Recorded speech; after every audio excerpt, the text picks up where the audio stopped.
तो अभी हमने यहाँ पे क्या बात की थी कि मेंस्ट्रुएशन के टाइम पर हमारे पास ओवरी के अंदर कौन से फॉलिकल्स होते हैं, प्राइमरी फॉलिकल होते हैं।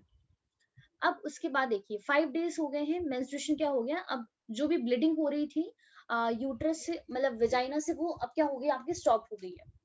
अब उसके बाद देखिए क्या होता है, हमने क्या कहा, एफएसएच रिलीज हुआ था कहाँ से, और एलएच कहाँ से रिलीज हुआ था, आपका एंटीरियर पिट्यूटरी से, और कहाँ पे जाके एक्ट कर रहा था, यूट्रस पे जाके एक्ट कर रहा था। यूट्रस पे कौन थे, फॉलिकल्स थे। कौन से फॉलिकल थे, प्राइमरी फॉलिकल।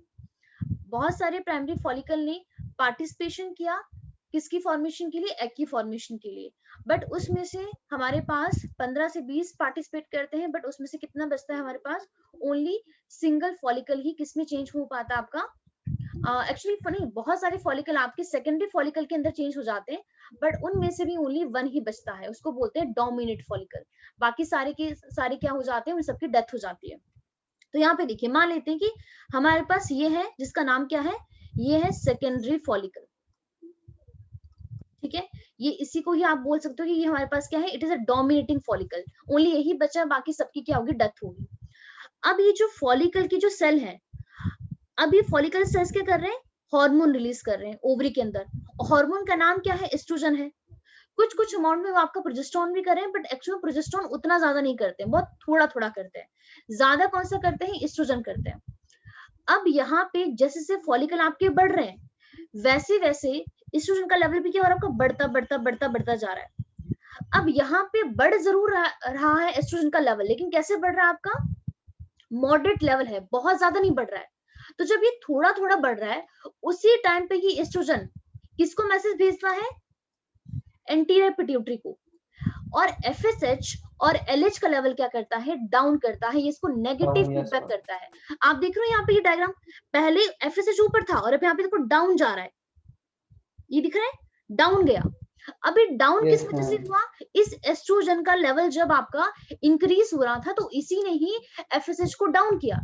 अब आप मुझे इस क्वेश्चन का आंसर बता सकते हो कि इसने एफएसएच को डाउन क्यों किया, और एलएच का लेवल भी आपका डाउन जाता है, तो क्यों इसको डाउन किया, रीजन क्या है।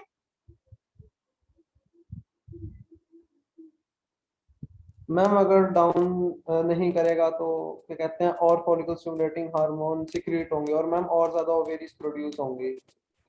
और क्या ज्यादा होगा, एफएसएच बहुत ज्यादा रिलीज होगा, उसके बाद क्या होगा, मैम और ज्यादा, मैम और कोई ओवम डेवलप हो सकता है, या सेकेंडरी साइट में डेवलप हो सकता है। ठीक है, ओके, बिल्कुल।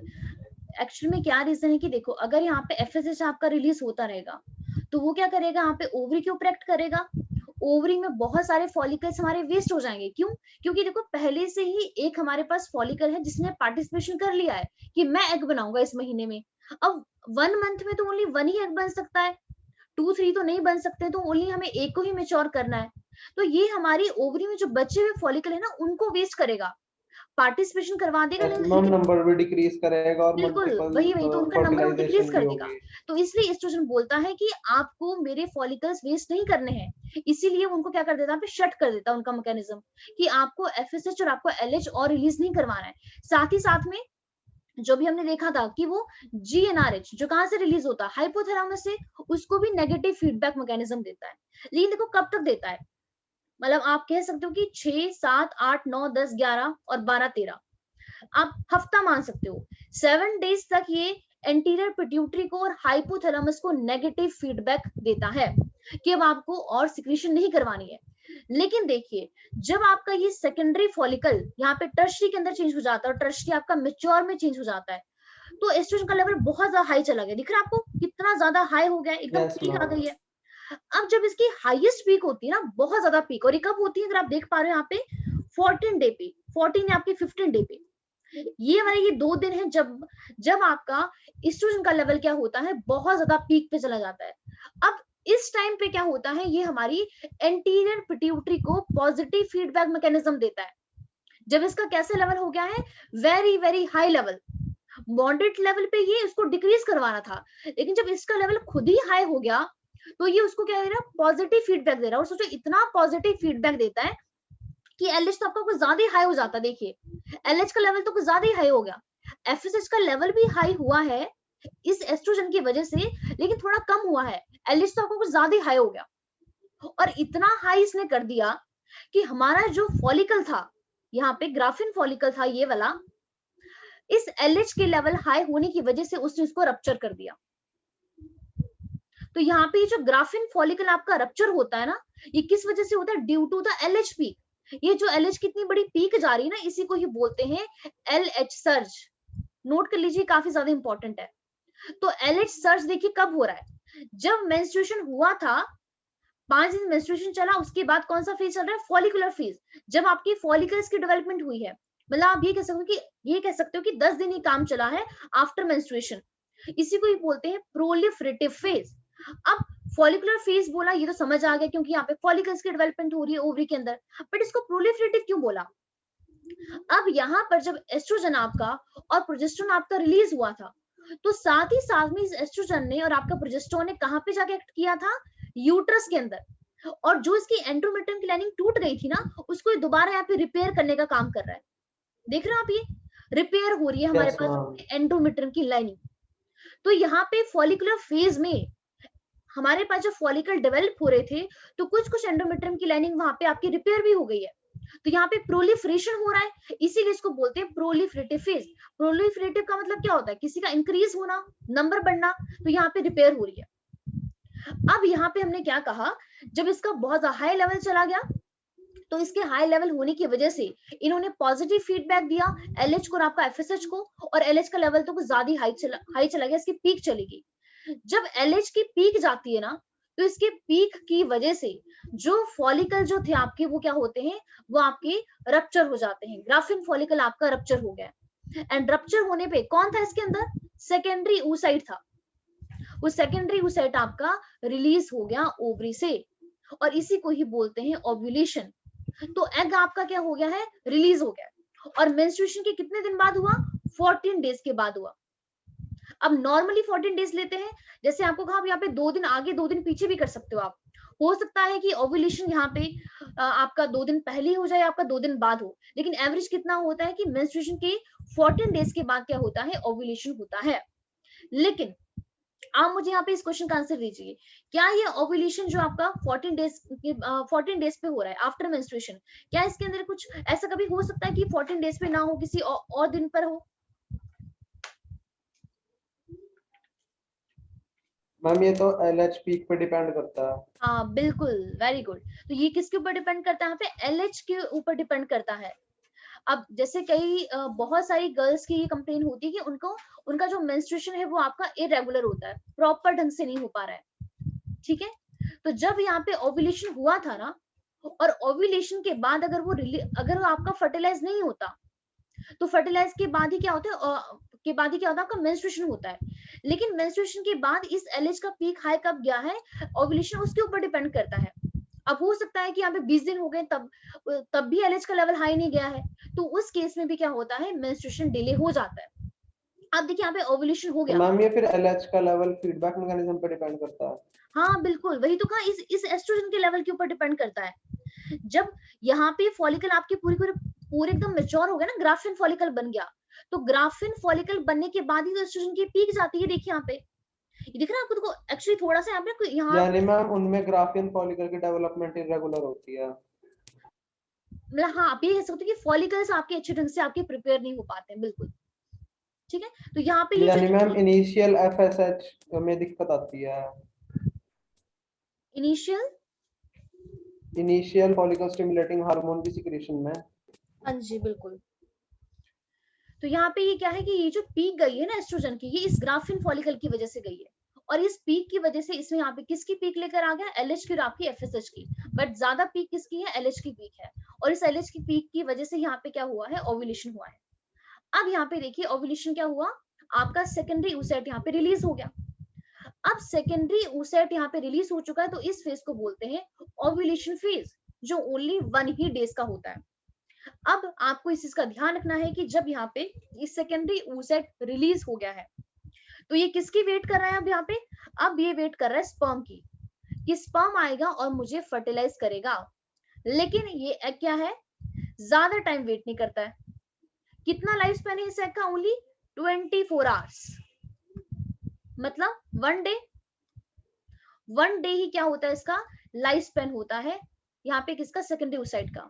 ये 1 डे तक वेट करता है कि स्पर्म आएगा आएगा आएगा। अगर 1 डे तक और अगर इस 24 आवर्स के अंदर जब ओव्यूलेशन हुआ अगर यहाँ पर स्पर्म नहीं आता है तो ये आपका डीजनरेट हो जाता है। तो आप यहाँ पे देख पा रहे हो कि फीमेल ओनली इस वाले फेज में ही आपकी फर्टाइल है, इससे पहले वो फर्टाइल थी नहीं। फीमेल या जितना मर्जी इंटरकोर्स कर ले वहां पर उसके कोई चांस ही नहीं प्रेगनेंसी के चांसेस यहाँ पे ओव्यूलेशन में है। या एक इवेंट यहाँ पे और हो सकता है, जो हमारे पास स्पर्म होता है ना उसका लाइफ स्पेन होता है 5 डेज का मैक्सिमम। जब फीमेल की बॉडी में स्पर्म एंटर हो गए हैं 5 दिन तक वो वहां पे रह सकता है, लेकिन बाकी डिपेंड करता है कंडीशन के ऊपर कि विजाइना की कंडीशन कैसी है, यूट्रस की कंडीशन कैसी है। अगर यूट्रस जो है विजाइना जो है अगर वो बहुत ही ज्यादा एसिडिक है तो उस टाइम पे उसका 5 डेज नहीं होगा, फिर वो कम हो जाएगा क्योंकि बहुत सारे स्पर्म वहां पे किल हो जाएंगे। लेकिन नॉर्मली 5 डेज तक स्पर्म फीमेल की बॉडी में वहां पे सर्वाइव कर सकता है। अब एग्जाम्पल लेते हैं कि मैम एम्पुला में कितना एसिडिक होता है? हाँ जी मैम एम्पुला में एसिडिक नेचर कितना होता है? एम्पुला में जैसे यूट्रस में होता है, लेकिन यूट्रस के थ्रू ही जाता है ना हमारा स्पर्म। नहीं मैम, एक बार वो एम्पुला तक पहुंच गया तो फिर तो वो 5 डेज वेट कर सकता है। हाँ बिल्कुल, लेकिन एक्चुअली एम्पुला तक पहुंचना बहुत मुश्किल होता है। अभी मैं आपको एक एनिमेटेड वीडियो दिखाऊंगी। बहुत सारे सिलेटेड एपिथेलियल टिश्यू होते हैं हमारे पास फेलोपियन ट्यूब में, आधे स्पर्म तो उसी में फंस जाते हैं, वहां पे पहुंच ही नहीं पाते हैं एग तक। ठीक है, तो नहीं मैम, अब अगर पहुंच गया तो फिर तो 5 डेज वेट हो सकती है। हाँ बिल्कुल, हाँ बिल्कुल फिर सर्वाइव कर सकता है। अब हमने जैसे यहाँ पे कहा कि 14 डेज पे क्या हुआ, ओव्यूलेशन हुआ, आपका एग रिलीज हुआ। अब मान लेते हैं कि फीमेल ने इंटरकोर्स पहले ही 2-3 दिन पहले कर लिया था। अब 2-3 दिन पहले इंटरकोर्स किया था तो उनकी बॉडी में वहां पे स्पर्म पहले से ही प्रेजेंट थे। तो एक इवेंट ये हो सकता है कि यहाँ पर फर्टिलाइजेशन हो सकती है। लेकिन मान लेते हैं कि एग रिलीज हुआ आज और इंटरकोर्स किया 2 दिन बाद, तो फिर भी कोई चांस नहीं है प्रेगनेंसी के यहाँ पे। तो हम यहाँ पे अगर देखें तो एक फीमेल के अंदर जो फर्टाइल पीरियड होता है ना, कि जब उनके प्रेग्नेंट होने के चांसेस है वो बहुत ही कम होते हैं। कम से कम आप ये कह सकते हैं कि 5 डेज चांसेस होते हैं। ये भी मैं ज्यादा बोल रही हूँ, ऐसे तो ओनली 1 डे ही होता है क्योंकि ओनली इसका 1 डे ही लाइफ स्पेन है।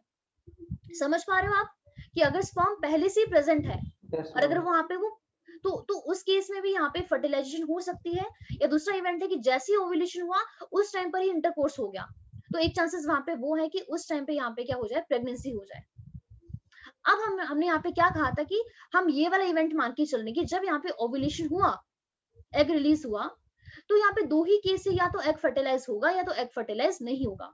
लेकिन हम कौन सा इवेंट मान के चल रहे हैं, हम पहला केस ये मान के चल रहे हैं कि मान लेते हैं कि एग यहाँ पे फर्टिलाइज नहीं हुआ तो क्या होगा, ओव्यूलेशन हुआ। अब आप देखिए ओव्यूलेशन होने के बाद इस एस्ट्रोजन का लेवल कौन हाई कर रहा था, फॉलिकल। अब फॉलिकल तो सारे के सारे रप्चर हो गए, तो रप्चर जैसे हुए एस्ट्रोजन का लेवल आपका डाउन चला गया, दिख रहा है आपको, डाउन हो गया पूरा का पूरा लेवल। और जैसे इसका लेवल डाउन गया आप देख सकते हो LH का और FSH का लेवल भी डाउन चला गया एस्ट्रोजन के लेवल की डाउन होने की वजह से।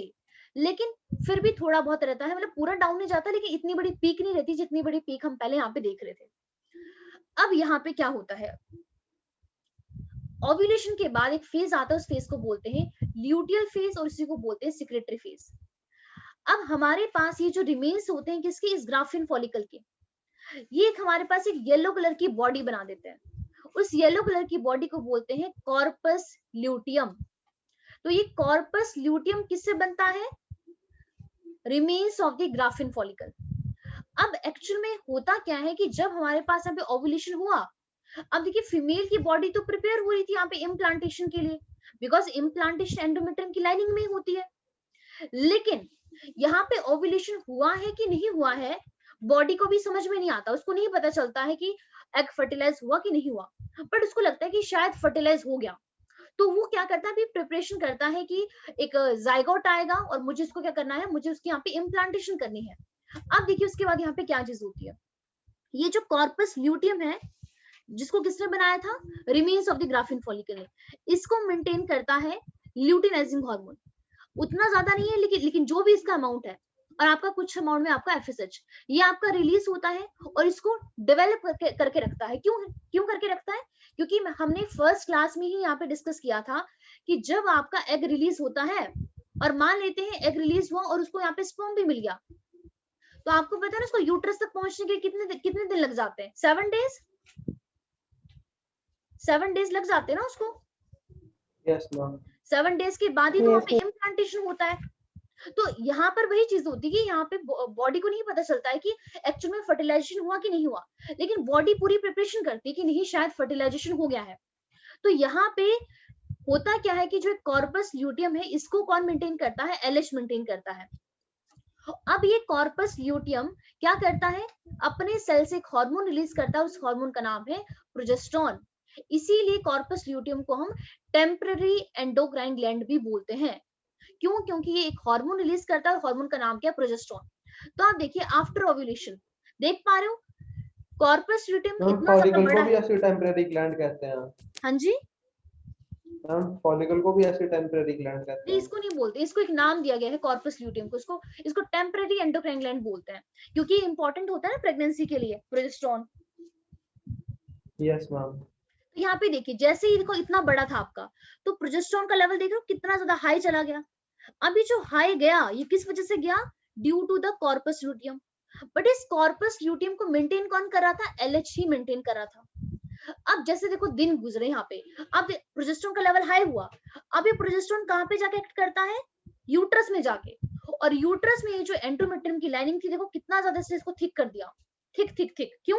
क्योंकि इसको लग रहा है कि अभी आएगा जायगोट आएगा, उसको यहाँ पे इम्प्लांटेशन करनी है, बेबी की यहाँ पे इम्प्लांटेशन होनी है, तो उसके लिए यूट्रस पूरा रेडी है। और कितना टाइम लग जाता है? कम से कम इसको आपका इसके 10 दिन लग जाते हैं। तो यहाँ पर क्या हो रहा है?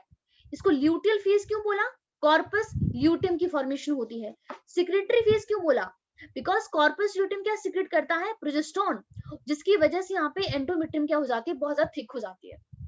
ठीक हो गई यहाँ पे कितने आप देख सकते हो थिक हो गई है। तो देखो इनिशियली यहाँ पे एस्ट्रोजन ने इसको रिपेयर किया था, लेकिन बाद में इसको थिक करने का काम कौन करता है? आपका प्रोजेस्टेरोन करता है।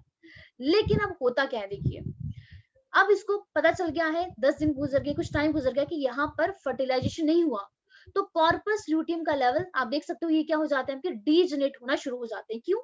क्योंकि हमारी बॉडी को पता चल जाता है और LH जो होता है वो आपका डिक्रीज होना शुरू हो जाता है। LH ही एक्चुअल में कॉर्पस ल्यूटियम को मेंटेन कर रहा था।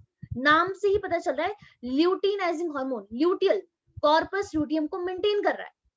तो जैसे ही आपका ये रिलीज होना बंद हो गया, तो कॉर्पस ल्यूटियम भी क्या हो जाती है? आपकी डीजेनरेट होना शुरू हो गए हैं। जब कॉर्पस ल्यूटियम ही डीजेनरेट हो गया है, तो प्रोजेस्टेरोन का लेवल भी डाउन चला जाता है। और जैसे ही प्रोजेस्टेरोन का लेवल डाउन जाता है, हमारी ये जो एंडोमेट्रियम की लाइनिंग है यहाँ पे बहुत ही ज्यादा वाइल्ड कॉन्ट्रैक्शन होती है।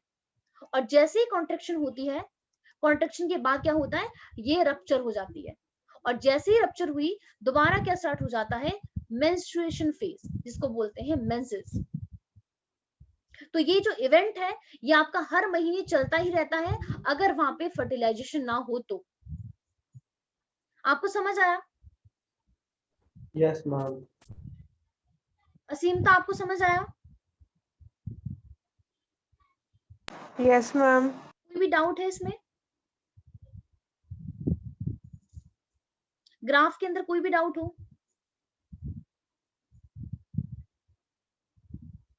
No ma'am. ठीक है, तो एक बार अब इसकी थ्योरी रीड कर लेते हैं। यहाँ पे आप ये वाला डायग्राम भी देख सकते हो।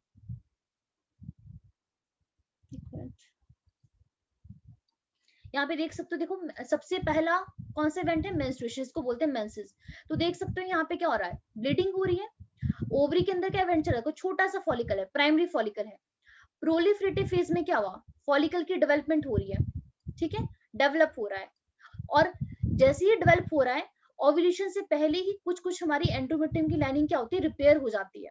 कौन करता है? एस्ट्रोजन करता है। ओव्यूलेशन हुआ मतलब ग्राफिन फॉलिकल रप्चर हो गया।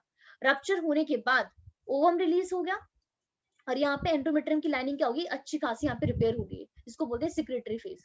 और आप यहाँ पे लेवल भी देख सकते हो, FSH, LA, एस्ट्रोजन। हाँ, एक चीज और जो इंपॉर्टेंट थी आपको नहीं बताई। अब मैंने कहा कि जैसे नॉर्मली जो हम ये लेते हैं कि ये साइकिल आपका कितने डेज का होता है, हमने कहा 28 डेज का साइकिल है, बट किसी किसी का साइकिल 30 डेज का होता है, किसी किसी का 35 डेज का होता है, और किसी किसी का 40 डेज मैम का बता दी थी आपने। नहीं, एक चीज और बतानी है।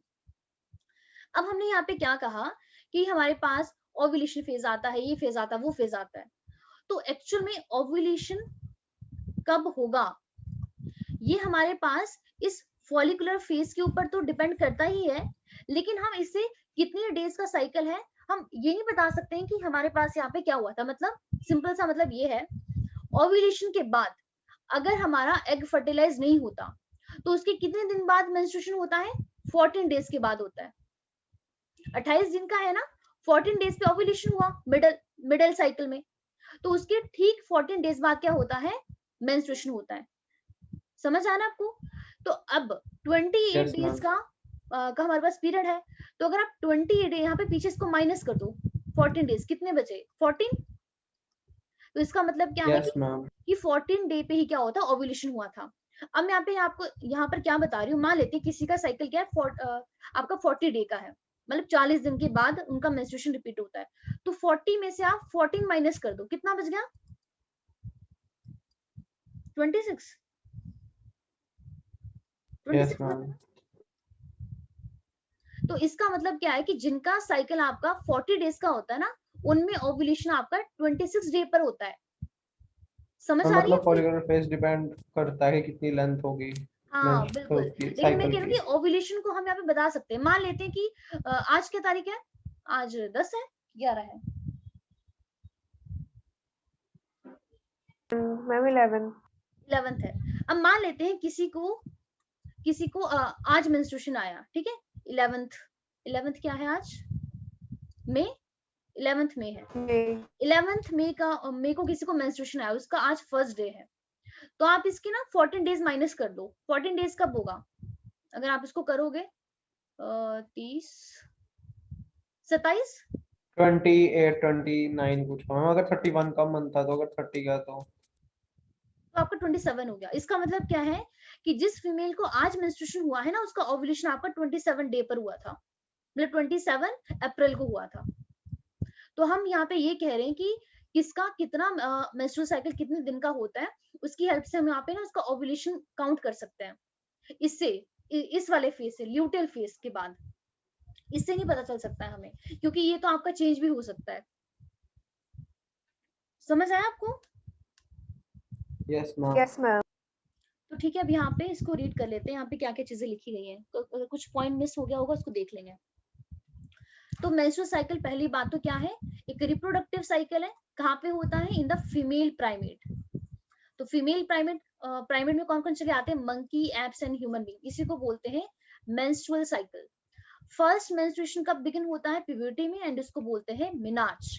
इन human female menstruation is repeated, कब रिपीट होता है, एवरेज इंटरवल कब है आपका 28 और आपका 29 डेज का, and the cycle of event starting from one menstruation till the next one is called menstrual cycle. आज मेंस्ट्रुएशन आया, अगले महीने कब आएगा, इस पूरे के बीच में जितना भी इंटरवल हुआ ना, इसी को बोलते हैं मेंस्ट्रुअल साइकिल।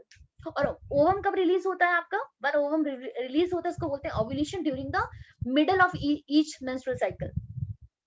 अब ये जो साइकिल है स्टार्ट होता है विद द मेंस्ट्रुअल फेज के साथ होता है, जिसको मेंस्ट्रुएशन बोलते हैं। और मेंस्ट्रुअल फेज में क्या होता है, मेंस्ट्रुअल फ्लो अकर। तो इस चीज का ध्यान रखना, मेंस्ट्रुअल फ्लो क्या है, एक करेक्ट वर्ड है, एक ही जगह लिखा होता है मेंस्ट्रुअल ब्लड, लेकिन एक्चुअल में करेक्ट वर्ड है मेंस्ट्रुअल फ्लो अकर होता है। और वो कब तक रहता है आपका, 3 to 5 डेज तक रहता है।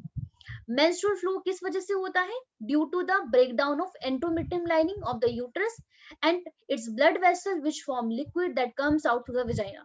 अब इस इसका भी ध्यान रखना, अगर आपसे कोई पूछे जो मेंस्ट्रुअल फ्लो होता है क्या वो आपका प्योर ब्लड होता है, तो वो हमारे पास प्योर ब्लड नहीं होता है, उसमें बहुत सारे बैक्टीरिया होते हैं, वायरस होते हैं, म्यूकस होता है, वाटर होता है, काफी कुछ उसमें सिक्रीशन होती है।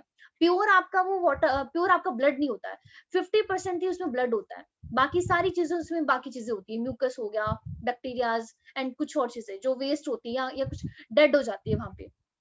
So menstruation only occur if the released ovum is not fertilized. ये बहुत इंपॉर्टेंट लाइन है. मेंस्ट्रुएशन कब होगा? Ma'am rupturing decrease of progesterone की वजह से होती है ना? क्या कहा आपने? रप्चरिंग? मैम लाइन की रप्चरिंग एंडोमेट्रियम की ब्लड फिल्ड, वो प्रोजेस्टेरोन की वजह से. प्रोजेस्टेरोन का लेवल जब डाउन जाता है, मैंने कहा को प्रोजेस्टेरोन क्या कर रहा है? एंडोमेट्रियम की लाइनिंग को थिक करता है. लेकिन जैसे ही आपका प्रोजेस्टेरोन लो हो जाता है ना, तो इसको मेंटेन करने वाला कोई रहता नहीं है और वहां पे कॉन्ट्रैक्शन हो जाता है. अब आप खुद ही सोचो कॉन्ट्रैक्शन क्या होता है? किसी चीज को सिकुड़ना, मतलब एकदम वो कर देना, स्क्वीज कर देना. तो जैसे आप इसको स्क्वीज करो, क्या होगा? ब्लड वहां से आपका, मतलब वो आपका टूट जाएगा, लाइनिंग ब्रेक हो जाएगी. ठीक है? Yes ma'am. तो lack of menstruation may be indicative of pregnancy, लेकिन जरूरी नहीं है कि अगर मेंस्ट्रुएशन किसी का नहीं हो रहा है तो वो प्रेगनेंसी का ही इंडिकेटर हो. इसके अलावा कुछ और रीजन भी हो सकते हैं, लाइक स्ट्रेस हो गया, पुअर हेल्थ हो गया, मतलब वहां पे प्रॉपर हार्मोन्स रिलीज नहीं हो रहे हैं जो हमें चाहिए उसके लिए. ठीक है? तो एक बार आप देखो दोबारा ये वाला फिगर देख सकते हो. यहाँ पे ये देख सकते हो, हाइपोथैलेमस है, जीएनआरएच रिलीज हुआ, पिट्यूटरी ग्लैंड के ऊपर एक्ट करता है, एंटीरियर पिट्यूटरी से 2 हार्मोन रिलीज होते हैं, एफएसएच और दूसरा है आपका एलएच. अब एफएसएच क्या काम करवाता है? ओवरी के ऊपर काम करता है. ओवरी से किसका डेवलपमेंट करवाता है? सेकेंडरी oocyte का. और यहीं से क्या रिलीज होता है? एस्ट्रोजन. और एस्ट्रोजन क्या काम करता है? यूट्रस की वॉल को रिपेयर करता है. यही बातें हमने की. एलएच क्या करता है? ओवरी का ओव्यूलेशन करवाता है. ओवरी के ओव्यूलेशन के साथ साथ एलएच बाद में किसका, मतलब किसको मेंटेन करके रखता है? कॉर्पस ल्यूटियम को. और कॉर्पस ल्यूटियम क्या सीक्रेट करता है? प्रोजेस्टेरोन, जो अगेन यूट्रस की वॉल को प्रिपेयर करता है फॉर द इम्प्लांटेशन, मतलब उसको थिक करने का काम करता है. लेकिन आप देख सकते हो यहाँ पे साफ साफ लिखा गया है, ये डॉटेड लाइन हमें क्या बता रही है? इनहिबिशन के बारे में बता रही है. एस्ट्रोजन ही एफएसएच को क्या करता है? नेगेटिवली रेगुलेट करता है. और जो आपका प्रोजेस्टेरोन है ये भी क्या करता है? एलएच को आपका नेगेटिवली रेगुलेट करता है. और प्रोजेस्टेरोन यहाँ पे इसको एफएसएच को भी नेगेटिवली रेगुलेट करता है. ठीक है? In the starting days. Yes ma'am. बिल्कुल, ये सारी चीजें अभी हम कर चुके हैं यहाँ पे. अब उसके बाद यहाँ पे देखिए क्या लिखा है? मेंस्ट्रुअल फेज के बाद कौन सा फेज आया था? फॉलिकुलर फेज आया था, जिसमें हमारे पास फॉलिकल्स का ग्रोथ हुआ था. हमारा जो इमेच्योर फॉलिकल है वो किसमें चेंज हुआ था? ग्राफिन फॉलिकल के अंदर चेंज हुआ था. तो यहाँ पे देखिए क्या लिखा है? ड्यूरिंग दिस फेज, कौन सा वाला phase? Follicular phase. Primary follicle in the ovary grow to become a fully mature graphene follicle, and simultaneously the endometrium of the uterus regenerate through the proliferation. तो यहाँ पे क्या होता है? हमारे पास जो एंडोमेट्रियम की लाइनिंग जो ब्रेक हो गई थी ना, वो भी आपकी क्या होती है? यहाँ पे रिपेयर होना शुरू हो जाती है. These changes in the ovary and the uterus are induced by change in the level of pituitary and the ovarian hormone. The secretion of gonadotropin कौन कौन से रिलीज होते हैं? एक हो गया LH, दूसरा हो गया FSH. Increases gradually. अब देखिए यहाँ पे ये लाइन ना सारी बहुत ज्यादा इंपॉर्टेंट है. LH है जो FSH है, ग्रेजुअली कब इंक्रीज हो गया? During the follicular phase, and stimulate the follicular development as well as secretion of oestrogen by the growing follicle. तो ग्रोइंग फॉलिकल ही किसका सिक्रीशन करवाते हैं? एस्ट्रोजन का सिक्रीशन करवाते हैं. लेकिन जब मिडल होता है साइकिल का, तो जो LH है और हमारे पास जो FSH है वो क्या अटेन करते हैं? पीक लेवल अटेन करते हैं middle of the cycle, about 14 day. और इसकी वजह से क्या होता है? हमारे पास जो ग्राफिन फॉलिकल है वो आपका रप्चर हो जाता है, जिसकी वजह से क्या होता है? ओव्यूलेशन.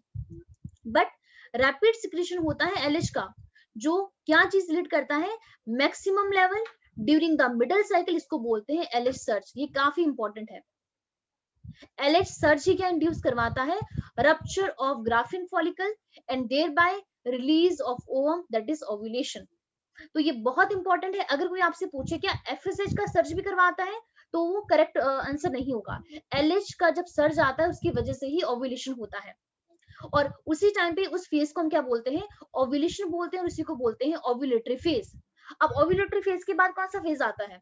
ल्यूटियल फेज आता है, जिसमें जो रिमेनिंग पार्ट होता है ग्राफिन फॉलिकल का, वो किसमें ट्रांसफर हो जाता है? कॉर्पस ल्यूटियम में. Corpus luteum. अब कॉर्पस ल्यूटियम क्या सीक्रेट करते हैं? लार्ज अमाउंट ऑफ प्रोजेस्टेरोन, जो प्रोजेस्टेरोन मेंटेन करने के लिए. बिल्कुल, maintenance of the endometrium layer. So such an endometrium is necessary for implantation of the fertilized ovum and other event of the pregnancy. लेकिन during pregnancy all event of menstrual cycle stop, there is no menstruation. ये तो हमें बताइए इसके बारे में कि अगर वहां पे प्रेगनेंसी हो गई Yes, तो ma'am. जितने भी इवेंट अभी हम पढ़ने वाले हैं वो वहां पे कुछ नहीं होने वाले हैं, ठीक है। लेकिन अगर फर्टिलाइजेशन अगर नहीं होता तो क्या होगा, कॉर्पस लूटियम डीजनरेट हो जाएगा और उसकी वजह से क्या होगा, डिसइंटीग्रेशन हो जाएगा एंडोमेट्रियम का, जो किसको लीड करेगा, मेंस्ट्रुएशन को, and marking a new cycle. And human being menstrual cycle ceases around 50 years of age, जिसको बोलते हैं menopause. So cyclic menstruation is an indicator of normal reproductive phase and extend between the menarche and the menopause. ठीक है, तो हमारा ये जो menstrual cycle था वो हो गया आपका कंप्लीट। अगर कोई भी डाउट है तो आप पूछ सकते हो।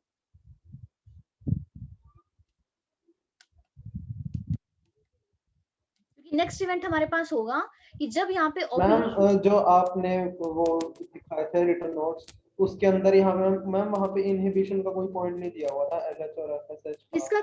किसका कोई पॉइंट नहीं दिया गया था ma'am? Inhibition of FSH and LH। Actually हाँ बिल्कुल बिल्कुल यहाँ पे नहीं दिया गया है, लेकिन एक्चुअल में ऐसा ही होता है, यहाँ पे नहीं दिया है। मैंने आपको ये इसलिए बताया क्योंकि आपको फिर समझ में नहीं आएगा ना कि ये यहाँ पे हाई हो रहा है फिर आपका डाउन जा रहा है, वहां पे कुछ भी चीज मेंशन नहीं की गई है, लेकिन ये जस्ट उन्हें एक्स्ट्रा है ताकि आपको ये वाला ये ग्राफ समझ आ जाए। अगर वो चीज मैं आपको नहीं बताती आपको ये ग्राफ समझ नहीं आता।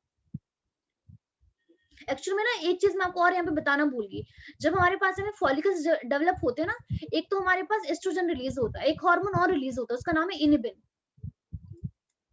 और ये इनिबिन भी क्या होता है, यहाँ पे एफएसएच को ही नेगेटिवली रेगुलेट करता है, मतलब इसकी सिक्रीशन यहाँ पे स्टॉप करवाता है। ये भी आपके एनसीईआरटी में मेंशन नहीं है, ये कुछ भी मेंशन नहीं है जो बताया, लेकिन ग्राफ को समझने के लिए इंपॉर्टेंट है, ठीक है। Yes ma'am. अब सेकंड इवेंट ये तो हम आपका नेक्स्ट क्लास में ही करेंगे, बट नेक्स्ट इवेंट वही है कि मान लेते हैं जो एग यहाँ पे रिलीज हुआ था, अगर वो एग फर्टिलाइज हो जाता है, अगर उसका फ्यूजन हो जाता है, तो हमारी मतलब बॉडी के अंदर क्या क्या इवेंट चलेंगे, तो वो हम नेक्स्ट क्लास में करेंगे। तो यहाँ पे क्या होगा, बहुत सारी डेवलपमेंट होगी और यहाँ पे क्या होगा, इम्प्लांटेशन होगा। इसका हम सारी चीजें वही पढ़ने वाले हैं। फर्टिलाइजेशन होगा तो इम्प्लांटेशन होगी, बाद में एम्ब्रो की डेवलपमेंट होगी, एम्ब्रो कैसे कैसे आपका डेवलप करेगा, ठीक है। तो जहां तक मेरा ख्याल है नेक्स्ट क्लास में हमारा ये पोर्शन हो जाएगा शायद कंप्लीट। मैम उसके बाद डिजीजेस बचेंगे? हाँ जी, मैम उसके बाद कितना चैप्टर रहेगा? इसके बाद हम करेंगे आपका नेक्स्ट रिप्रोडक्टिव हेल्थ वाला।